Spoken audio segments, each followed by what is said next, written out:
Not without a fight. The X-Men may be at their lowest spot and they may be on the brink of complete eradication, but they are not going down without a fight. Polaris returns to guide the X-Men home, bringing a wicked surprise for Orchis. This epic tale, split in two, continues as the Krakoan Age nears its conclusion. Fall of the House of X, Volume 1, Issue 2, Long Game's End. MODOK expresses his frustration, stating, "Wonderful, just wonderful. Fei Long has abandoned his ship, all for the sole purpose of going to kill one man, Tony Stark. This, despite the fact that Stark has managed to craft a new suit right under Fei Long's nose." MODOK mentions that the deflector array is functioning correctly, but the object is not being deflected. Dr. Stasis then instructs to display the troublesome object on the screen. To their shocking surprise and concern, MODOK and Dr. Stasis witness Polaris, the daughter of Magneto, approaching the doorsteps of Orchis. She is accompanied by a giant celestial positioned directly behind her, and both MODOK and Dr. Stasis observe her utilizing her powers. Polaris's powers, coupled with the mass of the celestial, is likely to overcome the Bloom shields. Dr. Stasis urgently questions the time frame concern about the fleet of ships that from Araco hitting Stark's Sentinel Buster armor. Meanwhile, this spacefaring threat, as the mutants anticipate reinforcements, Dr. Stasis orders the directive to eliminate every mutant encounter. The enormous decapitated celestial skull is depicted devouring the Bloom space station. Polaris suggests, "You could run, you know." The Orchis troops are firing on Polaris, but it's proving futile. Feeling compelled to drop her force field, Orchis contemplates whether mutants will disembark from the ship. Polaris unleashes the battle cry as she confronts Orchis. "To me, my brood." Polaris, instead of obliterating the station, strategically released the brood. This decision aimed not to minimize the loss of Orchis agents by allowing them to escape via escape pods while unleashing the brood and not mutants to create chaos and attack the Orchis agents. The Orchis soldier attempted to fire at the brood, but their efforts proved futile as they faced overwhelming odds. Polaris, in her powerful and sarcastic manner, inquired about the whereabouts of the clone of Sinister, Dr. Stasis. The wounded Orchis agent replied that Dr. Stasis had been seen running from the command deck and was likely aboard the ship. An Orchis shuttle is en route to Bloom Space Station, transporting prisoners on board. The Orchis soldier acknowledged a lack of response and expresses their commitment, stating that they have never run from a fight. Despite the challenging situation, they emphasized their determination, particularly with pure-blooded humans under threat on the station. The Orchis soldier, along with a Wolverine prisoner, prepare for an impending attack. The Orchis soldier briefs the others about the challenging situation on Bloom, mentioning the presence of a haunted skull and a bioweapon. Wolverine, seemingly unfazed, laughs in response. The soldier questions Wolverine's amusement, asking if he finds this situation amusing. Amidst the tension, one of the soldiers contemplates shooting Wolverine, while the other suggests cashing in on the bounty set by Dr. Stasis. However, there's a noticeable anomaly as one of the soldiers appear unusually taller than the expected, hinting at something unusual or mysterious about his identity. Bob. Wolverine reveals that the individual they assume to be Bob is not the one they know, emphasizing the size difference. Colossus reveals his true identity, discarding the disguise of Bob's fatigues, confirming that the soldier was in fact not Bob. Wolverine recognizes Colossus' strategic approach of sneaking onto Bloom instead of opting for a direct confrontation. As gunfire ensues, Colossus stands unfazed. Wolverine abandons the stealth approach, opting for a direct confrontation.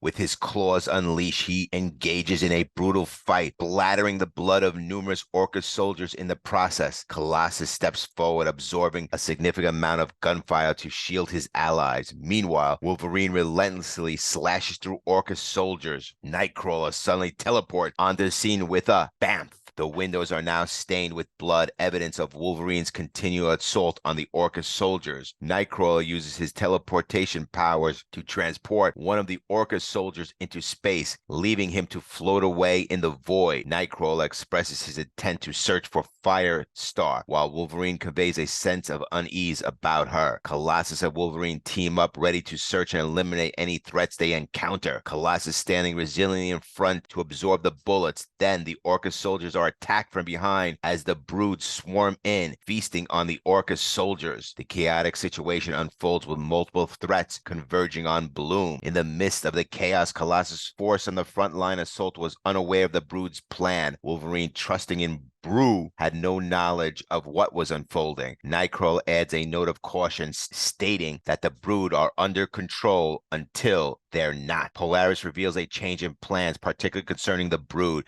She expresses her intent to kill Stasis and Firestar, emphasizing her determination. Nightcrawler steps in to share critical information, disclosing that Firestar has been a double agent with implanted memories from Jean Grey before her demise into Dr. Stasis's head. Polaris acknowledges the need to wait until civilians are clear, then plans to hurl the space station into the sun. Her final question lingers. Who is saving Krakoa and who is saving Cyclops? Despite the formidable forces of Polaris, Wolverine, Colossus, Nightcrawler, and the Brood, the battle rages on, and everyone finds themselves in dire straits. The situation remains precarious, and the conflict intensifies. The White Queen communicates with the X-Men on Bloom, informing them that with the Bloom being uprooted, they can reinforce Earth. She demonstrates her control over two Bloom soldiers, treating them like obedient dogs.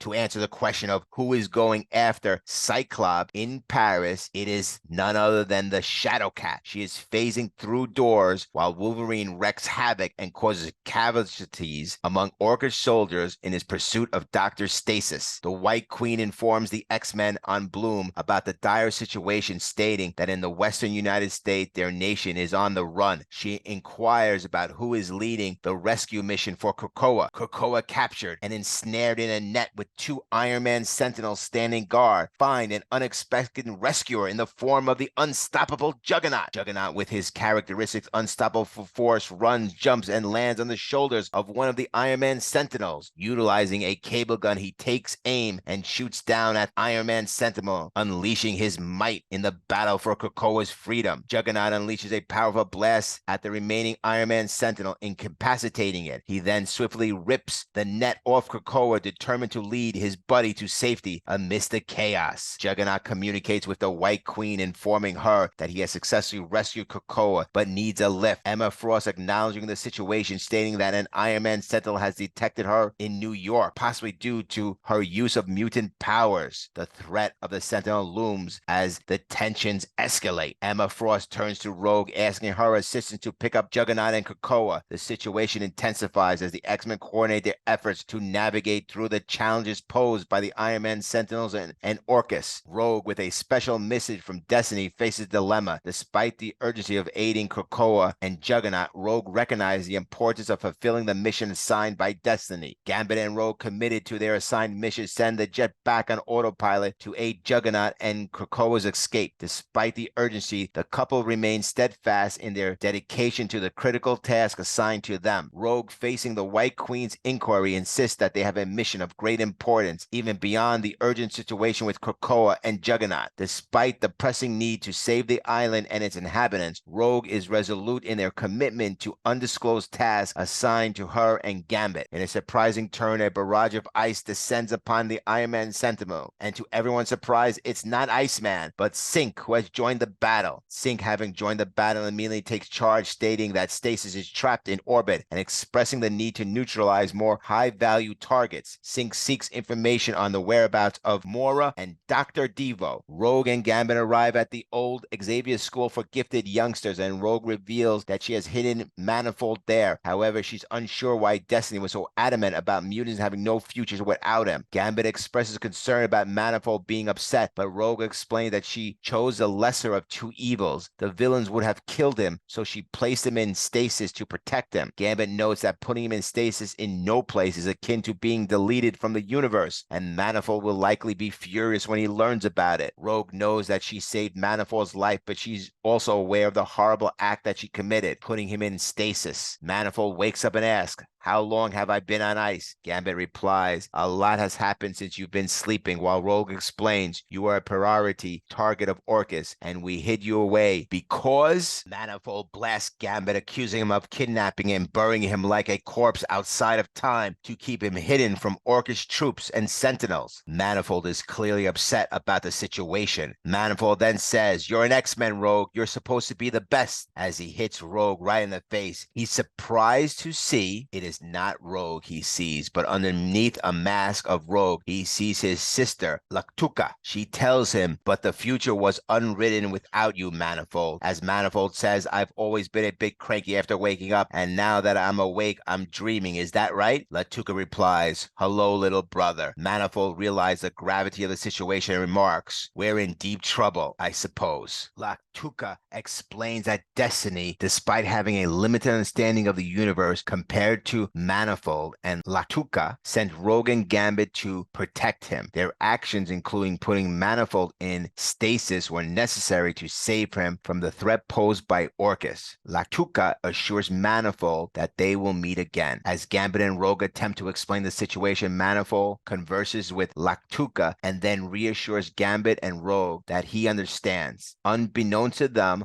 Lactuca had spoken to Manifold, providing him with the necessary context for his sudden understanding. Manifold declares that they must go to where they are needed. Just as an unwelcome guest, an Iron Man Sentinel descends. Manifold, along with Rogue and Gambit, uses his powers to transport them away to a location where they are required. The lingering question remains, where in the universe are they needed? In space, Polaris facilitates the escape of the pods from station. She reflects on the X-Men tendency to provide second chances, even to their enemies, highlighting Dr. Stasis desperately flees from Logan, taunting him that if he kills him, he'll never find Firestar. Mockingly, he suggests Logan should go find someone else to stab as he laughs. As Wolverine relentlessly pounds on the door, Dr. Stasis, the sinister imposter, flees for Earth in the escape pod. Wolverine urges Emma to keep an eye on him. Suddenly, a shot rings out, hitting Wolverine from behind. MODOK, having shot Wolverine from behind, laughs and commends the mutants for deploying the Brood. He escapes, mentioning their previous encounter where Wolverine survived a crashing space station.